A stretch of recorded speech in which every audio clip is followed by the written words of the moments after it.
Boa noite. Em São Vicente, funcionários terceirizados da rede de ensino continuam com salários atrasados e em greve. Uma reunião foi realizada no Paço Municipal, mas as notícias não agradaram os trabalhadores. Uma comissão formada por funcionários da rede de educação com pagamentos atrasados, pais de alunos e vereadores esteve hoje na prefeitura em reunião com o secretário da Fazenda, Wagner Ruiz. Eles foram pedir uma solução para o problema dos salários atrasados, que já se estende por 3 meses. Eu tenho de arrumar, assim, serviço fora para passar uma roupa para poder ajudar dentro de casa, né? Tá difícil a situação, né? O que essas crianças vão aprender? Nós já estamos praticamente encerrando o ano. O que vão aprender? Nada. O pedido de apoio aos vereadores foi feito na última quinta-feira, quando pais e funcionários terceirizados estiveram na Câmara. O que nós queremos é sair daqui hoje com uma definição a respeito dos pagamentos. Deve, ser cobrado por parte aí da Prefeitura uma data para que isso seja equacionado. Segundo a Secretaria Municipal de Educação, 19 das 82 unidades de ensino da cidade estão paralisadas. De acordo com o CID Beneficente, se somar as unidades que estão funcionando em meio período, são 72 que já tiveram os serviços afetados. Na última semana, uma determinação do juiz definiu que pelo menos 5 unidades de ensino por semana devem voltar a funcionar até que o serviço seja completamente normalizado. E para que isso seja possível, orientou o remanejamento de servidores públicos, o que, segundo os funcionários em greve, começou a acontecer essa semana. Hoje eu soube que a Prefeitura já encaminhou alguns funcionários realocados para trabalharem no nosso lugar. Como vocês se sentem sendo substituídas e praticamente esquecidas, né? Porque continuam sem o pagamento. Descartadas. Sabe assim, um móvel que você não quer mais e nem se doa, se joga fora, é assim que a gente se sente. A reunião foi a portas fechadas no Paço Municipal e ninguém da Prefeitura quis gravar entrevista. O resultado, nada satisfatório. Ficou claro, através das palavras do secretário da Fazenda, que a Prefeitura não vai conseguir cumprir esses 3 meses em atraso, pelo menos até o final do ano. Ele não vai deixar rolar mais a dívida, não vai atrasar 4, 5 meses, vai continuar pagando mensalmente, porém não vai conseguir liquidar os 3 meses em atraso. A Prefeitura não tem perspectiva de conseguir equilibrar e equacionar todos esses meses que estão atrasados. Segundo o vereador, uma reunião na próxima quinta-feira deve cobrar prestação de contas à administração pública.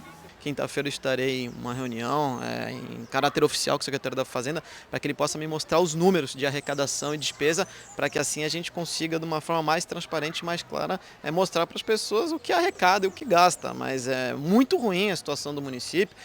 A Câmara tem o seu poder de fiscalizar, mas ela é limitada, porque a Câmara não é um órgão pagador. Quem paga é o prefeito e a Secretaria da Fazenda. Enquanto isso, nós ficamos com as crianças com uma situação de ensino precária. A gente vai sentir isso daqui a 3, 4 anos, 2 anos, quando essa criança tiver deficiência, onde ela está perdendo agora, né? E não é uma criança, né? São algumas milhares de crianças, né? Então acho que esse é o método de educação que essa prefeitura está querendo instituir. Uma situação precária, com uma cidade que já está precária e uma situação toda precária. A Prefeitura de São Vicente informou que durante a reunião, com a presença de vereadores e representantes dos funcionários, foram prestados esclarecimentos pelo secretário da Fazenda, Wagner Ruiz Rodrigues, sobre os repasses pendentes. Informou ainda que a administração municipal segue com os esforços para acertar as pendências o mais breve possível. Um incêndio atingiu uma comunidade no Jardim São Manuel, na zona noroeste, em Santos, nessa madrugada.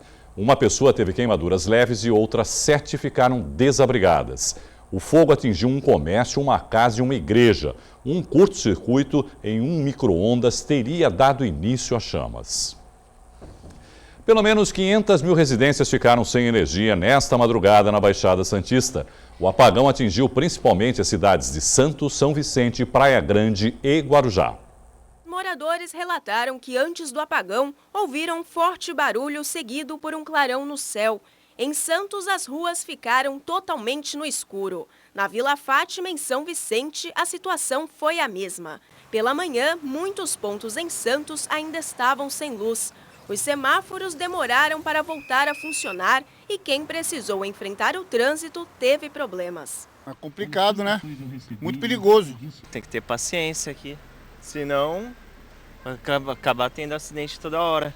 O prejuízo foi grande para este comerciante. A padaria, que normalmente abre às 6 da manhã, só pôde começar a funcionar às 8 horas.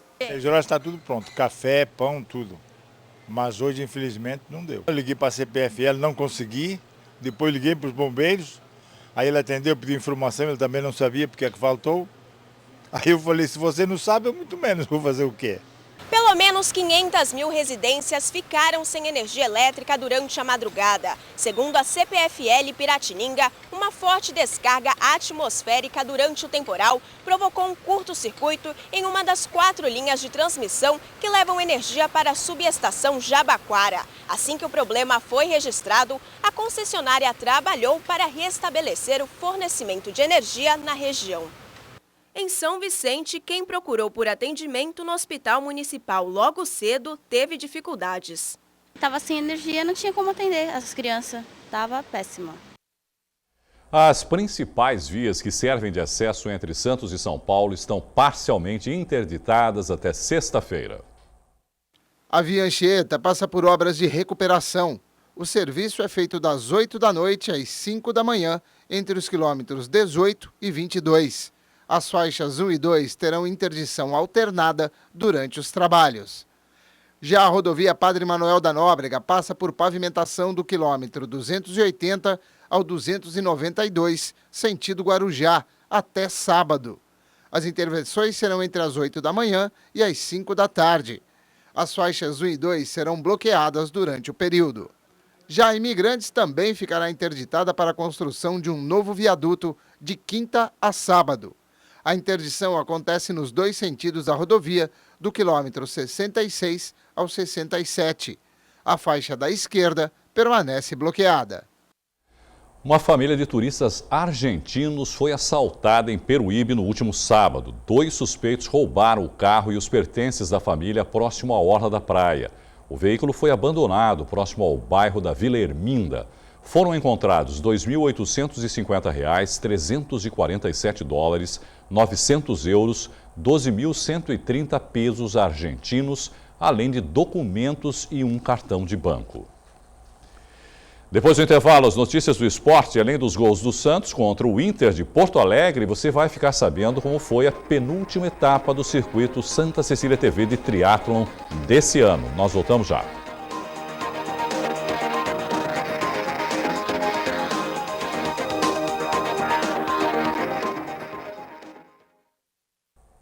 Futebol. Santos vence Internacional de virada, mantém invencibilidade na Vila Belmiro e cola no G4. O Inter sai na frente com Valdívia cobrando pênalti. Aos 36 minutos, o Santos empata. Nilson dá um ótimo passe para Marquinhos Gabriel, que domina e bate cruzado. Aos 12 minutos da segunda etapa, o Peixe vira. Mais um pênalti. Na cobrança, Gabriel bate e converte. No final da partida, o Peixe define o confronto. Zeca cruza, a zaga colorada afasta mal e na sobra, Leandro chuta no canto, 3-1. Com a vitória, o alvinegro praiano subiu para a 5ª posição com 43 pontos. O Peixe volta a campo nesta quinta-feira pela Copa do Brasil contra o Figueirense no Pacaembu às 9 da noite.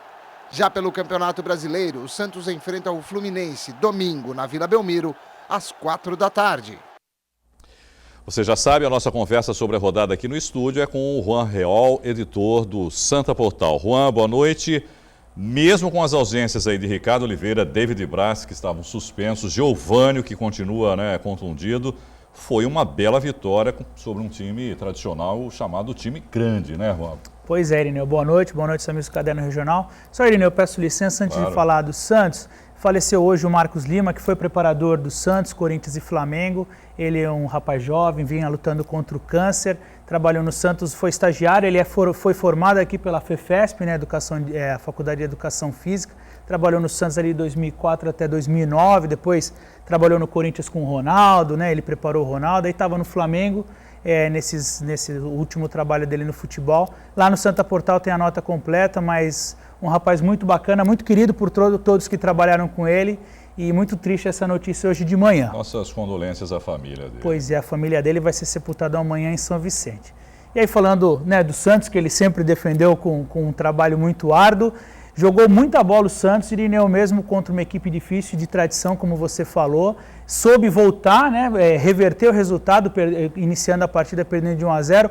Paulo Ricardo demonstrando ali um certo nervosismo. Aliás, se deixasse o Juan, estava na casa dele até hoje, né, o meu xará, o zagueiro, porque ele agarrou com vontade mesmo o Juan, e pênalti bem marcado, só que o Santos soube reverter. Marquinhos Gabriel, né, Irineu, como a gente já vem até enaltecendo, ele vem substituindo muito bem o Giovânio e a cada partida vem jogando cada vez melhor. Mais um atleta recuperado pelo Dorival Júnior, que já fez grande trabalho com o Giovânio, grande trabalho com o Gabigol e agora com o Marquinhos Gabriel também. Excelente vitória do Santos, nada a se contestar. E o Santos recuperando os pontos perdidos, como para a Ponte Preta e para o Corinthians, pelo menos em casa aí com essa invencibilidade que já dura 4 meses, Irineu. É isso que eu ia comentar com você, né? São 12 jogos já, incluindo aí Copa do Brasil e Campeonato Brasileiro, de invencibilidade na Vila Belmiro, né? Pois é, o Dorival Júnior não sabe o que é perder na Vila Belmiro desde o retorno. Aliás, ele defendeu, né, que os jogos sejam todos na Vila. Ele voltou a defender, né? Pois é, claro. Mesmo esse jogo aí de quinta-feira, que será no Pacaembu, ele preferiria que fosse aqui, né? Ele e os jogadores, né? Ele até ontem na entrevista coletiva após a partida, ele fala que acontece algo inexplicável na Vila Belmiro. O Santos, ele se reinventa, ele arruma uma força, eu acho que de todos esses ex-jogadores que já vestiram essa camisa mística, e o Santos realmente joga muito diferente na Vila Belmiro. Claro, com o retorno do Dorival e méritos do trabalho dele, nós vimos o Santos jogar bem também fora de casa, até recentemente contra o Corinthians, quando desclassificou o rival na Copa do Brasil, agora contra o Figueirense também vem de uma vitória, mas o Santos joga muita bola na Vila Belmiro, uma invencibilidade maravilhosa e é óbvio, tem que manter. Eu acho que... O Santos acho que tem a segunda melhor campanha do segundo turno, né? No segundo turno. O Corinthians acho que tem a primeira, o Santos a segunda, se não me engano. Isso, o Santos em segundo, o Corinthians indiscutível, tá aí, até a rodada foi favorável ao Corinthians, mas o Santos de parabéns na Vila. Esse crescimento do Santos na tabela, né, Irineu? A gente não pode esquecer que o Santos figurava entre os times rebaixados nessa competição, e aí o Dorival Júnior chegou, mudou isso tudo, a gente até esquece que o Santos andou por ali, mas um grande trabalho e melhor, como a gente falou no início, Irineu, do Santos, mesmo com jogadores reserva, continua pontuando e destacando bons jogadores. A gente sabe que o Brasileirão tem que ter um elenco forte, o Santos está provando isso, mas graças ao trabalho do Dorival. Bom, e nessa partida, refugiados da Síria assistiram ao jogo na Vila Belmiro. Se existem pré-requisitos para ser torcedor de futebol, 2 com certeza não fizeram diferença para o grupo sírio: idade e nacionalidade. Eles são refugiados, estão em São Paulo e vieram assistir ao jogo do Santos contra o Internacional. Antes, visitaram o Memorial das Conquistas do clube. Teve foto com o mascote, com Neymar ao fundo. Se a torcida síria ainda não aprendeu o hino, sem problemas, as palmas resolveram. Durante o jogo, os novos torcedores vibravam a cada lance. Uma parceria entre a Associação de Assistência a Refugiados no Brasil e o Santos Futebol Clube trouxe o grupo à cidade. Povo simples, igual ao povo brasileiro, que saiu da guerra, saiu por obrigação, não é por opção. E vieram para cá porque é a única opção que o Brasil, é o único país que abriu a fronteira para receber os refugiados legalmente. É uma abertura simbólica das portas do clube a todos aqueles que sofrem com o terror da guerra. É uma ação para dar um pouco de alegria a esse povo que está sofrendo tanto. No fim da partida, o resultado foi apenas um detalhe. Um dia pararam uma guerra, hoje está recebendo refugiados sírios. Na verdade, esse aqui é um golaço que o Santos fez. Essa ação, sem dúvida nenhuma, foi realmente um golaço do Santos e tomara sirva de exemplo para outros clubes. Já no Clássico Paulista da rodada, um outro bom resultado para o Santos. São Paulo e Palmeiras empataram e o Corinthians segue mais líder do que nunca no Brasileirão. Jogando em Florianópolis, o Corinthians venceu o Figueirense por 3-1 e aumentou mais ainda a vantagem sobre o Atlético Mineiro. Agora são 7 pontos de diferença. Elias, Gil e Renato Augusto marcaram para a equipe corintiana e Leandro Silva descontou para os catarinenses. Já no Morumbi deu empate no Clássico Paulista entre São Paulo e Palmeiras. Carlinhos marcou para o tricolor e Robinho, após erro de Rogério Ceni na saída de bola, empatou para o Verdão. Com o resultado, o Palmeiras se mantém na 4ª posição com 45 pontos. Já o tricolor caiu para a 6ª posição com 43. Rua, os resultados da rodada acabaram, de alguma maneira, ajudando o Santos na classificação na tabela. Não só esse empate entre Santos e Palmeiras, mas o Flamengo acabou sendo derrotado pelo Vasco da Gama. E para o Corinthians também, mais do que nunca, agora está 7 pontos, porque o Atlético acabou só empatando também. O Atlético acabou empatando com o Joinville, fora de casa. O Joinville é o último colocado desde essa arrancada do Vasco, que agora só está a 5 pontos para sair da zona do rebaixamento. Já esteve a 11. Já esteve a 11, e aí deixou o Joinville e o Atlético um belo de um tropeço. Corinthians mais líder do que nunca, acho que caminha aí com passos largos para ser campeão. Se bem que o Santos está chegando, né, Irineu? O Santos com essas vitórias seguidas está chegando. O Santos tem 2 oportunidades de chegar aí, a Libertadores, né? Se for campeão da Copa do Brasil, chega para a Libertadores e uma dessa pode abrir uma vaga, né?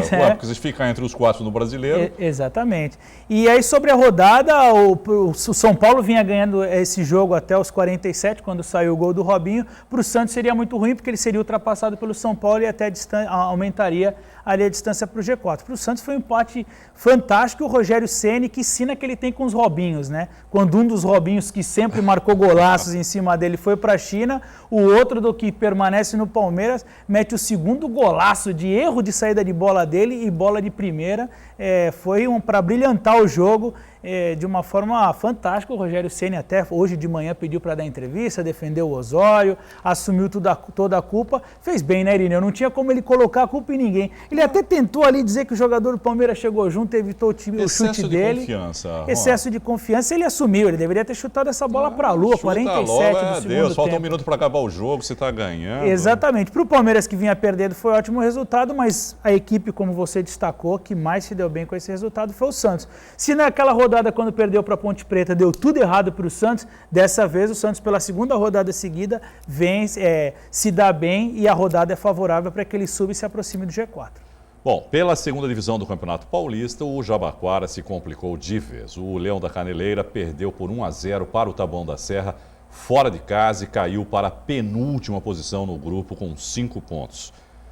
Complicou ainda mais, né? Se já estava difícil... Já estava difícil, precisava vencer um concorrente direto, os dois entraram em campo com 5 pontos, agora o Taboão da Serra está com 8 e deixou ali o Jabaquara com 5, penúltimo colocado do grupo. E para piorar a situação do Jabaquara, o São Carlos venceu de novo, segue mais líder do que nunca, com 16 pontos na frente.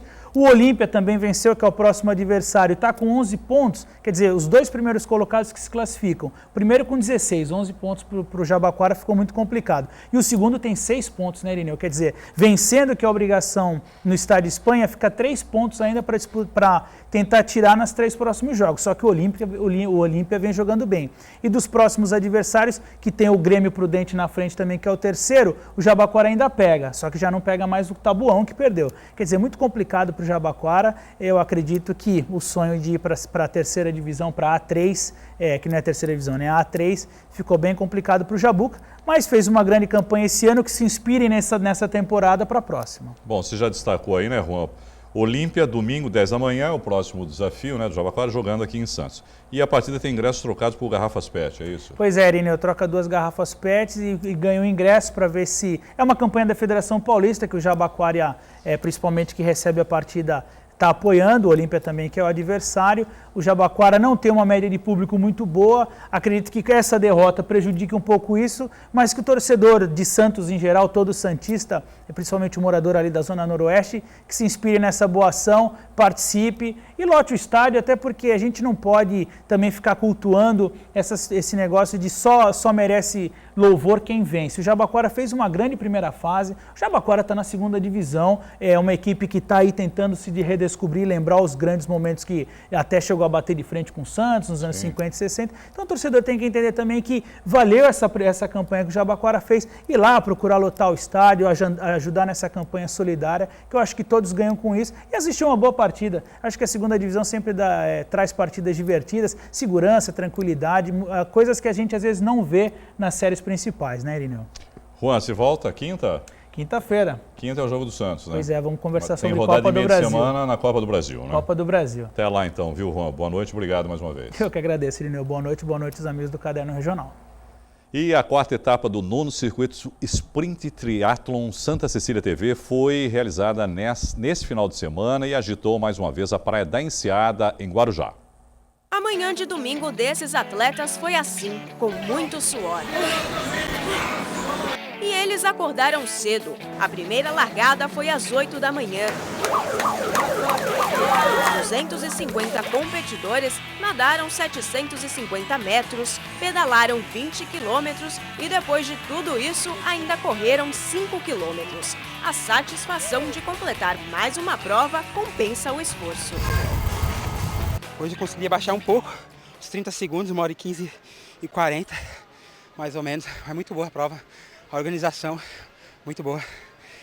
Muito bem organizada, prova boa, o clima ajudou, mais fresquinho. O mar estava ajudando, flat. Foi uma boa prova, uma prova rápida hoje. Cansativa, mas vale a pena. Parabéns para a organização, todo mundo que participou e completou. Jefferson compete há 2 anos e nessa prova contou com uma torcida mais que especial. O pequeno Lorenzo, de 4 meses, que também já está em treinamento.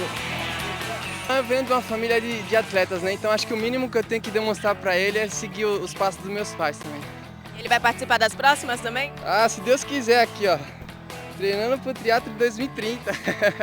A mulherada não ficou de fora. Participaram do triatlon e mostraram muita garra. Hoje foi especialmente difícil, mas é sempre uma conquista, uma superação aí pra gente melhorar. Foi excelente. Eu tô feliz de terminar.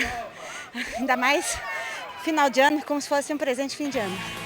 Na classificação geral do masculino, o vencedor foi Rodrigo Lobo com 56 minutos e 58 segundos. Prova muito tradicional, ganhar essa prova ainda mais com uma galera boa participando, um pessoal local, ainda mais uma organizadora também sempre favorece, sempre ajuda a gente, é muito bacana, muito gratificante, sempre gratificante.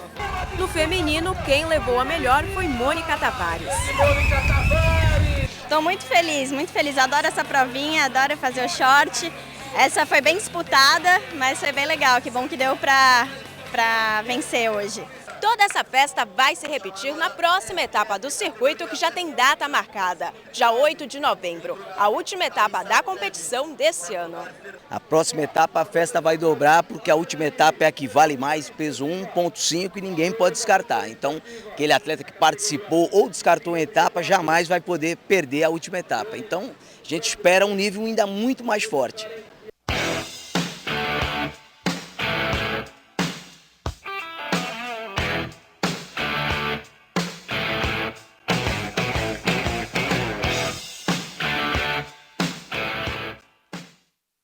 Só reforçando então, a quinta e última etapa deste ano vai ser realizada no dia 8 de novembro. E no próximo bloco, a Noite do Flashback completa 10 anos. A data foi comemorada com festa em parceria com a 107,7 FM. Até já.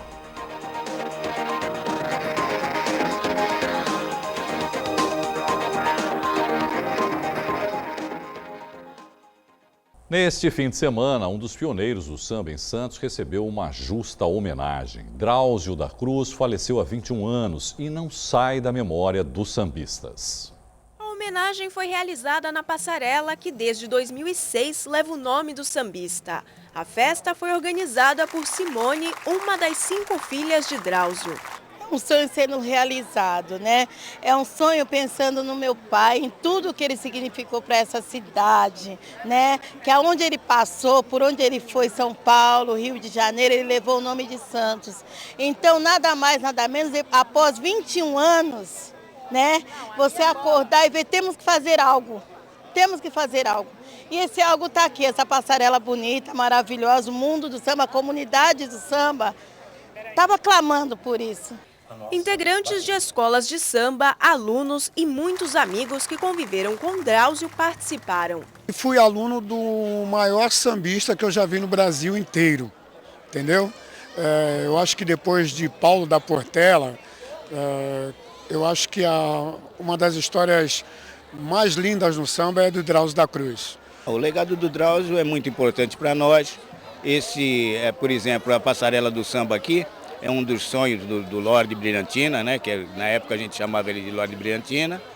E um carnaval que Santos tinha, era o carnaval subsequente ao Rio de Janeiro. O Império do Samba, conjuntamente com o X9 e Brasil, são campeões estaduais de carnaval, um título que nenhuma das escolas de São Paulo tem.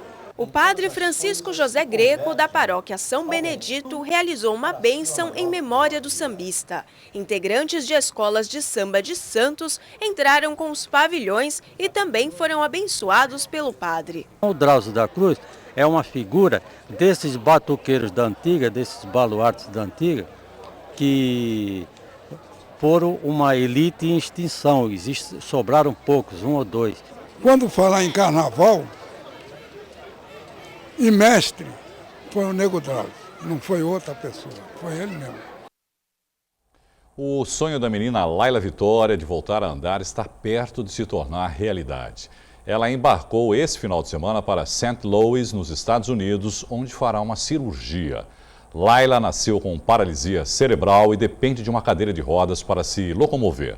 A família decidiu pedir ajuda nas redes sociais para arrecadar o dinheiro. Eles conseguiram R$160 mil, valor necessário para viagem e operação. A noite do Flashback completou 10 anos de parceria com a Rádio Santa Cecília FM, com muita música e animação no alto da Ilha Pochá.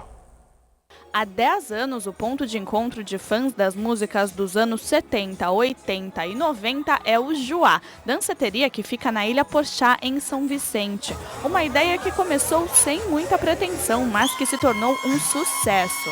O pessoal depois passou os anos 80, 90, o pessoal, pô, Big, faz uma festa pra gente curtir e tal. E a gente resolveu fazer uma, foi 2, 3, 4, estamos 10 anos, não dá pra acreditar, gente, não dá pra acreditar. E desde a primeira edição, a Rádio Santa Cecília FM é parceira do evento. Na 107 toca música de qualidade e no Flashback também toca música de qualidade. Então, eu acho que isso faz uma parceria importante, fez e faz, e com certeza ainda continuará fazendo por muito tempo. É uma forma de a gente colocar os locutores em contato com os ouvintes. E isso é muito importante. Então as pessoas vêm aqui, tiram fotos com os nossos ouvintes, conhecem quem é o Irineu Alves, quem é o Thiago Paz. E isso é muito legal, porque demonstra o sucesso da rádio nesses quase 17 anos. Fala, galera! Fala, João! Boa noite! Para comemorar uma década de Flashback, os locutores da 107,7 foram à festa e receberam o carinho dos ouvintes. Não é todo dia que uma festa, um evento completa 10 anos de idade, então a gente fica feliz por isso. E é legal ver o pessoal, quando você chega, me cumprimentar, porque é uma forma de você ter um pouco do retorno, porque se está na TV, você não vê ninguém. Aí você está lá na rádio, você também não vê ninguém. Então quando a gente sai assim para essas festas, é legal ter esse retorno e esse reconhecimento das pessoas, é sinal que o trabalho está dando certo, não é mesmo? Esse público que está aqui é o nosso público da Santa Cecília FM, que resgata essa memória musical, bons tempos, grandes épocas. Isso traz tudo de volta, a gente sente essa emoção e estar aqui é uma coisa muito legal, muito bacana. E se recordar é viver, os ouvintes animados querem celebrar a vida por muitos anos.